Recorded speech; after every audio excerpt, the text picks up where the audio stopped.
Le problème numéro 3 traite d'une méthode de calcul par division. Il vaut 2 points, donc autant dire qu'il n'y a pas énormément de temps à passer sur cet exercice. Ce n'est pas rare que dans ce cadre des examens, on ne retrouve pas tout un examen de consolidation, mais quelques exercices, 1 ou 2, sur le calcul des coûts. Donc là, on nous demande de calculer les coûts de matière, les coûts de fabrication ainsi que les frais généraux d'administration et de distribution par pièce pour les deux produits A et B. On se dit aussi qu'il faut faire un calcul à 2 décimales, c'est important, on peut perdre des points aussi à ce niveau-là.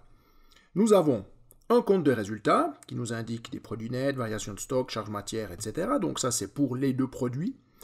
On a une information qui concerne le produit A et le produit B quant aux produits qui ont été finis, donc fabriqués, et les produits qui ont été vendus. On voit que le produit A c'est 4000 pièces fabriqué, fini et qu'on a vendu le même nom, pas d'augmentation de stock. Pour le produit B, 2000 pièces finies, produit vendu 2200, donc une diminution de stock. On nous dit calculer les coûts des matières premières par produit et on nous dit que le produit A, les coûts sont inférieurs de 25% à ceux du produit B. Donc qu'est-ce que ça veut dire à ce niveau-là? On a des charges de matière que l'on prend ici globales pour 750. On peut essayer de résoudre ça en posant une équation où on va dire, ok, on a 750 000 francs, c'est égal à 2000 pièces de X, X étant la valeur que l'on recherche, c'est-à-dire le coût de matière, plus, maintenant, on va dire qu'on a normalement 4000 pièces du produit A, mais ces 4000 pièces, ce produit A, coûte 25% de moins que le produit B. Donc, ce qu'on peut poser ici comme équation, on va dire qu'en fait, on a 0,75 de 4000. C'est-à-dire qu'on retrouve bien le 25% de coût inférieur au produit A. Donc, on peut dire finalement que c'est 750, c'est l'équation 2000x plus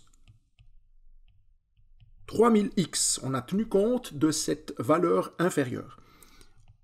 Si on continue le raisonnement, on résout l'équation, c'est donc 750 000 qui est égal à 5000x, et si on veut isoler le x, on a donc 750 000 divisé par 5000, ce qui nous fait un coût de 150 francs par pièce.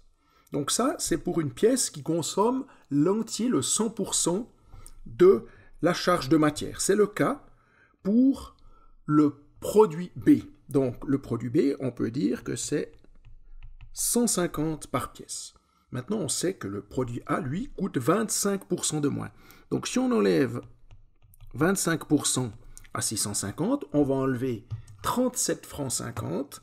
On aura donc moins 37,50, c'est le quart de 150.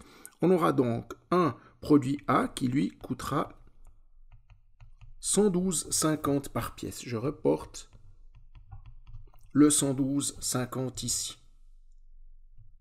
Et si je veux prouver que cela est juste, je peux essayer de faire 2000 fois 150, ce qui me donne 300 000, et puis je fais ensuite 4000 fois 112,50, et cela me donne 450 000.